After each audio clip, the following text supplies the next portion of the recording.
Travel to Malaysia to unlock a fighting system so deadly that it helped locals expel three global powers. It's called Silat. It's one of the most dominant martial art in one of the most volatile regions in the world. Using a secret CQC fighting technique with bone-crushing strikes, lightning-fast takedowns, and some of the most terrifying weapons ever seen. Today, this legendary fighting style is known as the martial arts Silat.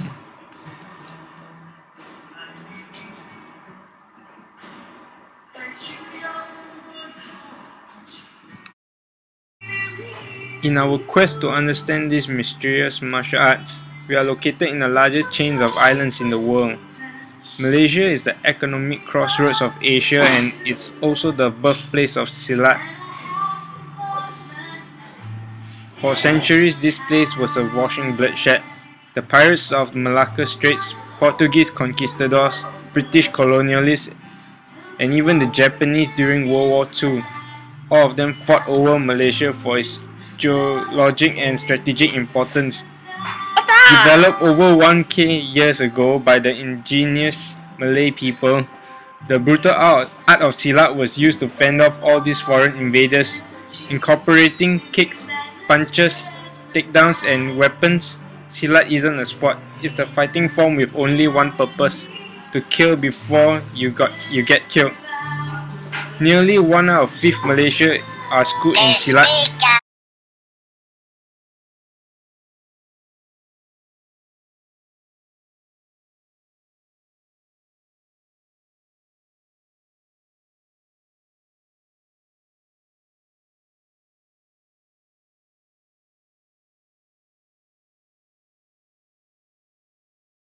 Then there's Seni Gayong, arguably the most popular style of Silat. Seni Gayong is taught to all 9 million members of the Royal Malaysian Police Force and military, emphasizing pinpoint strikes, vicious takedowns, and crippling joint locks. It is also taught to be Silat's most complete form.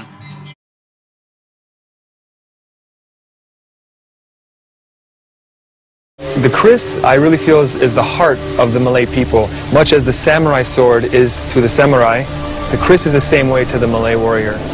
The kris is designed primarily for stabbing. To make a deadly strike, a Silat warrior tacks from the side and plunges the blade deep into the enemy's abdomen. The reason the kris strike is so lethal is that it targets multiple organs in one go. As it enters the lower abdomen, the kris targets the liver and lung and sends the abdominal cavity into shock. One of the key targets of the kris is the heart. The kris is then twisted to snap the ribs on the way out. Double damage in a single strike. In the 16th century, Malacca's great spice trade made it an attractive target for European imperials. In the 1511, 19 Portuguese warships and 1,400 soldiers sailed into the harbour and attacked the town. Wielding razor-sharp weapons called the keris, Malay warriors rushed to the defence of the city. The Malays believed that the keris contained magical powers. According to the guru, the very metal of the blades was infused with a deadly toxin while it was being forged. The technique is a closely guarded secret, but it is rumoured that the poison attacks the neurons of the brain and could kill a grown man in just seconds. Coupled with the Silat skills of the Malay warriors, the keris helped Malacca defend against the better equipped, more heavily armed soldiers for more than 40 days.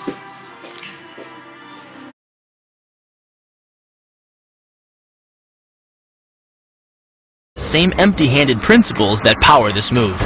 Here. Pulling off the move relies on 2 factors. The first is to combine the block and the strike into a single action. This reduces the time your opponent has to respond to just tenths of a second. But the real focus is to aim your strike at the throat. Because as little as 76 pounds of force can collapse the larynx, the strike doesn't need to deliver a lot of force to be deadly. One blow like this and the fight. So Kevin's gonna punch, and I'm gonna sidestep to the side. As you can see, He cannot punch me even if he tried. This is because I'm facing the outwards of his body.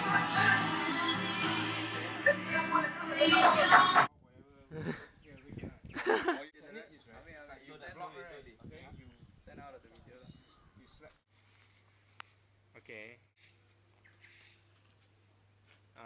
Can yeah.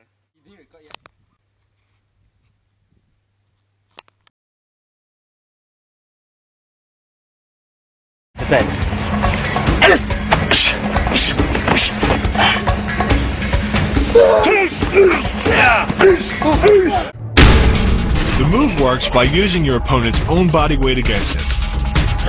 The first strike can land at speeds greater than 20 miles per hour and can stun your opponent with the same injury-producing energy as dropping a bowling ball from over 11 feet onto his torso. By using his arm as a lever in conjunction with the leg sweep, you drive your opponent to the ground. Once he is on the ground, you follow up with a devastating strike to his face. I am going to side step, not step inwards but step outwards. While doing this, I am going to block his elbow and lay a punch on his ribs or his hips, momentarily stunning him. I am going to pull his shoulders back and go for a leg sweep simultaneously.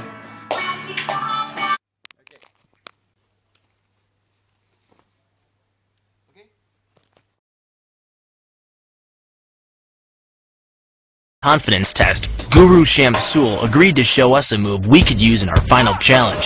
It's called Sinking Python. That's right. The secret to the move is wrist control. By rotating your opponent's wrist to the maximum extent of its range of motion, the bones of the wrist lock against the bones of the forearm and make it impossible to bring the strong muscles of the upper arm to bear. Then, you can pull your opponent off balance and into a potent knee strike. The combined force of the knee strike and your opponent's forward momentum can be as much as 2,000 pounds, enough to dent you.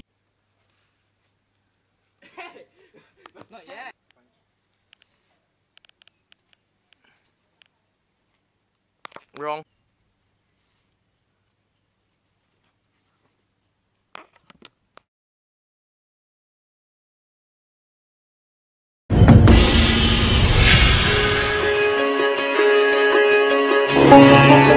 First up is a locking technique known in Silat as Sangga Maut, or deadly support.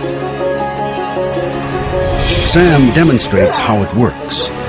Push and the bicep. Grab, strike. Grab him closer to you. Become one. Expose the vein. Clip it and push down.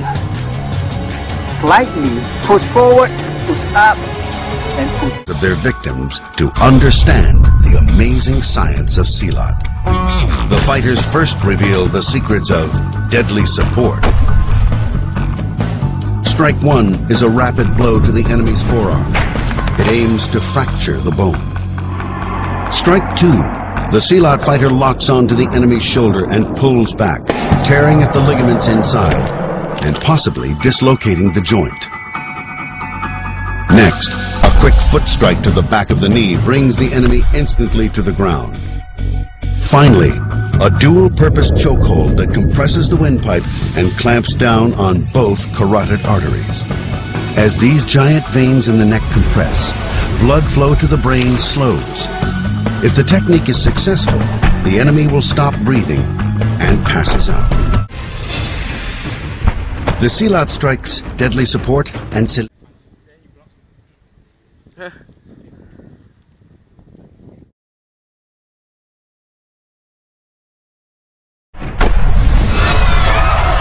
They once helped the people of Malaysia protect themselves from invaders.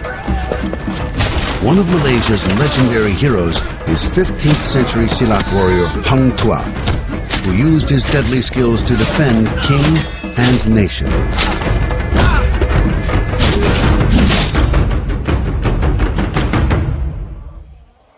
But there's another... Hang Tuah was one of the strongest warriors in their time.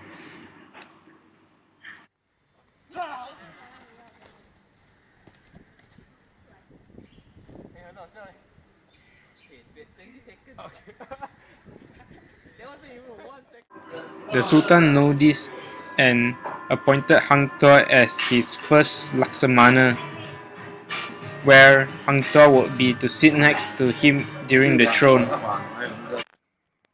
His enemies was jealous, so one of his enemies told a lie to the Sultan that Hang Tuah had cheated on one of the Sultan's concubines. Not me one, Sultan. Got so many other women. Why my wife? She's my wife. I still like her. The Sultan ordered Hang Tuah to be killed. Hang Jebat, who heard of this, was not happy because Hang Tuah was his best friend. So he decided to kill the Sultan.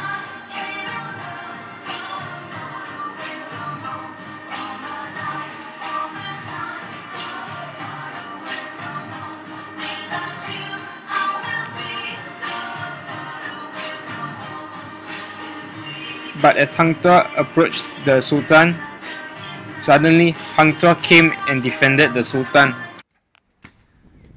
I thought you died. Haven't died yet. Huh? I thought you mati. Okay. I thought you died. My life was bad. Why? The Sultan treat you this way. Why shouldn't you kill him? We cannot betray sultans.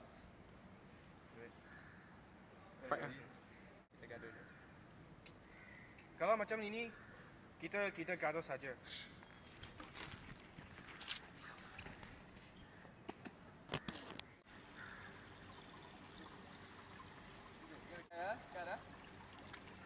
This is my place.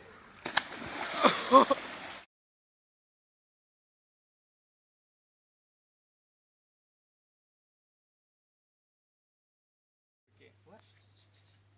Hi. Wait, it's the boss now.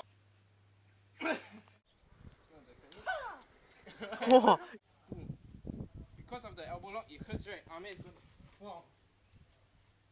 Then I can go for. Okay, we're done.